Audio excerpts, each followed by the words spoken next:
परिस्थिति और भाव सदा निकट रहते। परिस्थिति है वैसा भाव हो जाता है और भाव है वैसी परिस्थिति हो जाती। क्योंकि दो प्रकार के मनुष्य होते हैं। स्थानांक सूत्र में बहुत सुंदर विवेचन मिलता है, भावीय अभावीय, भावित और अभावित। कुछ मनुष्य ऐसे होते हैं जो परिस्थिति से प्रभावित हो जाते हैं और कुछ मनुष्य ऐसे होते हैं जो परिस्थिति से प्रभावित नहीं होते। किंतु अगर अनुपात किया जाए तो 100 में 10 व्यक्ति ऐसे मिल सकते हैं जिन पर परिस्थिति का कोई प्रभाव नहीं होता और इतने ऊंचे पहुंच जाते। किंतु 90% लोग ऐसे हैं कि परिस्थिति आती है, प्रभावित हो जाते हैं। हंसने की परिस्थिति है तो हंसने लग जाते हैं और रोने की परिस्थिति है तो रोने भी लग जाते हैं। ये नाटक वाले, टीवी वाले जानते होंगे कि कभी कभी ऐसा दृश्य आता है कि उसका कोई मतलब नहीं, संबंध नहीं, फिर भी रोने लग जाती है और कभी कभी हंसने भी लग जाती हैं। तो एक प्रकार से परिस्थिति का और भावों का बड़ा निकट का संबंध। परदेशी जाने लगा तब केशी स्वामी ने कहा, परदेशी अब तुम जा रहे हो, एक बात का ध्यान रखना, अभी तुम रमणीक हो गए हो। रमणीक, सुंदर, रमणीय। किंतु सामने जो परिस्थिति आएगी, अनेक प्रकार की बातें भी आएगी। अरमणीक मत बन जाना। अभी तुम इस मत पर आ गए हो कि जीव अलग है, शरीर अलग है। अब तुम जाओगे घर पर, लोग मिलेंगे, बहुत सारे तुम्हारे सलाहकार भी आएंगे, मित्र आएंगे, कहेंगे परदेशी तुमने क्या किया ये?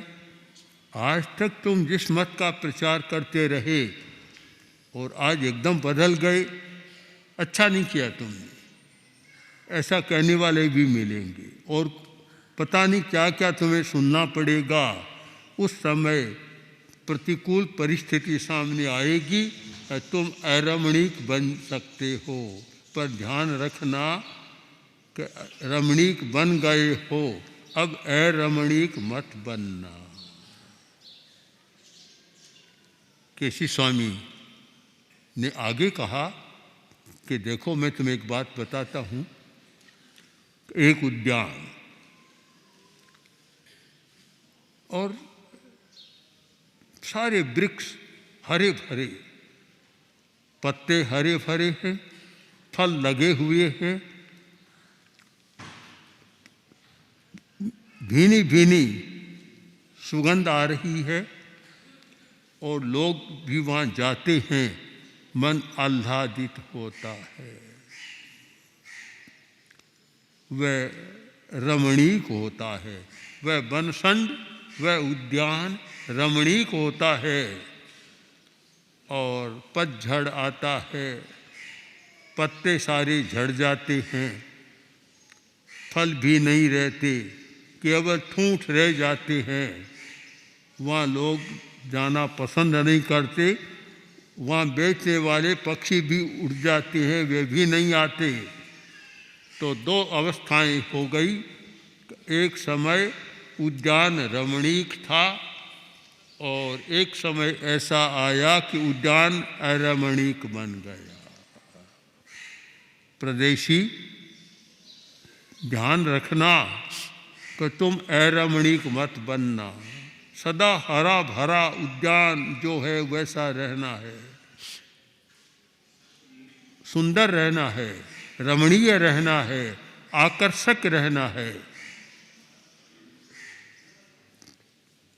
दूसरी बात, प्रदेशी तुम बहुत समझदार हो, सब बात जानते हो कि नाट्यशाला है, नाटक होता है, नाटक होता है। उस समय नट नाना प्रकार के वेश में आते हैं, इतना सुंदर वेश बनाते हैं, बड़े रमणीय लगते हैं, अच्छे लगते हैं, लोग देखते हैं, घंटों तक नाटक चलता है, लोग उठना नहीं चाहते, इतने करतब दिखाते हैं और वे भी बड़े नए नए रूप में आते हैं। नाटक समाप्त हो गया और अब वे जो नट जाते हैं, कपड़े खोलते हैं, मुंह किसी का रंगा हुआ है, किसी का कुछ है, किसी का कुछ है, उस समय कोई देख ले तो दूर भाग जाए। नाटक करते समय नट रमणीय थे, बड़े सुंदर लग रहे थे और अब अरमणीय बन गए। दोनों अवस्थाएं होती हैं। केशव स्वामी ने आगे कहा कि मैं इसलिए कह रहा हूं तुम्हें बार बार कि तुम्हारे सामने भी परिस्थितियां आने वाली है, क्योंकि तुमने बहुत लोगों को बना रखा है और वे सब कहेंगे, और ये सामान्यतः होता है कि एक आदमी कुछ कहता है, बदल जाता है, तो दूसरे कहते हैं कल तक तो तुम यह कह रहे थे, आज एकदम यह कहने लग गए, तुम्हारा विश्वास कैसे हो। ऐसी बात कहते हैं कि आदमी को फिर बदल देते। तो तुम्हारे सामने भी स्थितियाँ हैं, इसलिए मैं अनेक उदाहरणों के द्वारा तुम्हें समझा रहा हूँ। एक बार जो रमणीक हो गया उसे अरमणीक नहीं बनना है। अरमणीक बन जाते हैं, अगर रमणीक बन गया और वह रमणीक ही रहता तो मुझे इतने विस्तार से बताने की ज़रूरत नहीं थी, किंतु मैं ये अनुभव करता हूँ कि एक समय का रमणीक दूसरे समय अरमणीक बन जाता है। मैं तुम्हें पक्का कर रहा हूँ, तुम्हारा संकल्प मजबूत रहे, तुम्हारी श्रद्धा मजबूत रहे, तुम्हारा विश्वास अटल रहे, अब फिसल मत जाना। लोग बहुत मिलेंगे फिसलन करने वाले, वे चाहेंगे कि फिसल जाए तो अच्छा है, पर तुम पक्का रहना, पक्का विश्वास रखना, डामाडोल मत होना, क्योंकि छोटा बच्चा वह तो डामाडोल हो जाता है, उसे पूरी समझ नहीं होती, परिपक्व नहीं होती, वह किसी बात को पकड़ लेता है और फिसल जाता है, समझ भी नहीं होती। पति पत्नी और एक छोटा बच्चा तीनों जा रहे थे, बरसात का मौसम था,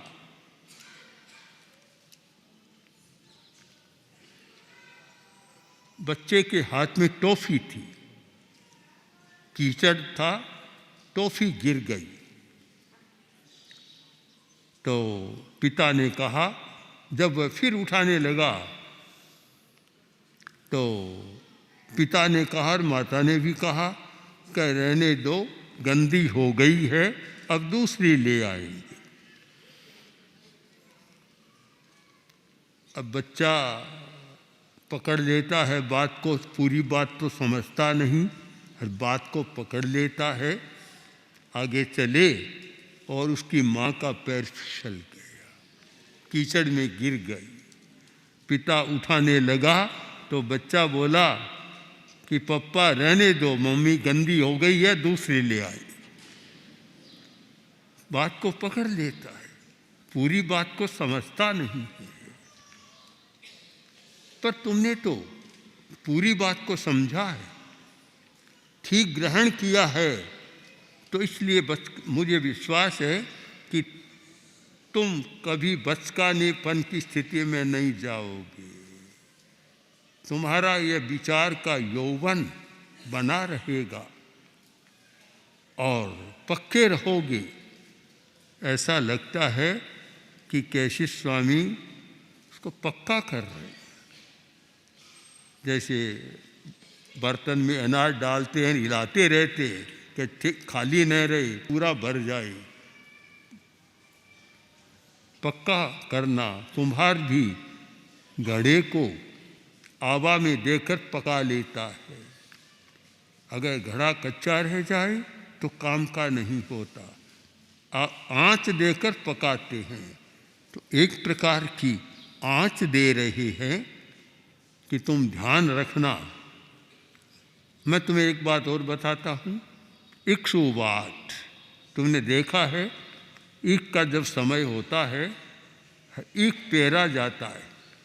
जहाँ ईख का रस निकाला जाता है, ईख को पेरते हैं और उस समय भीड़ हो जाती है। हमने भी देखा है। जब पूज्य गुरुदेव कलकत्ता से उत्तर प्रदेश होकर और राजस्थान आ रहे थे, रास्ते में बहुत ईख के खेत आए। जगह जगह गुड़ बन रहा था। ईख कोल्हू थे, ईख पेरे जा रहे थे। भीड़ रहती, कोई गुड़ लेने वाला, कोई राव, जो उसकी राव होती है गुड़ की पहली अवस्था, राव लेने वाले, कोई रस पीने वाले लोग झूमते रहते। जब तक इक्ष्वाट में ईख पेले जाते हैं तब तक कितना सुंदर लगता है। चारों तरफ लोगों का आवागमन, हलचल और एक बड़ा रमणीय सा लगता है। जब सारे ईख पेर लिए, समाप्त हो गए, कोल्हू बंद हो गया, अब पीछे ईख के छिलके रहते हैं और मक्खियाँ भिन भिनाती है। पहले एक समय वह रमणीय था और बाद में वह अरमणीय बन गया। परदेशी, तुम व्यावहारिक आदमी हो, सब चीज़ों व्यवहार को भी जानते हो। तुमने खेत को देखा है, कहाँ महाराज देखा है। खलिहान को देखा है, देखा है। खेत खलिहान, जब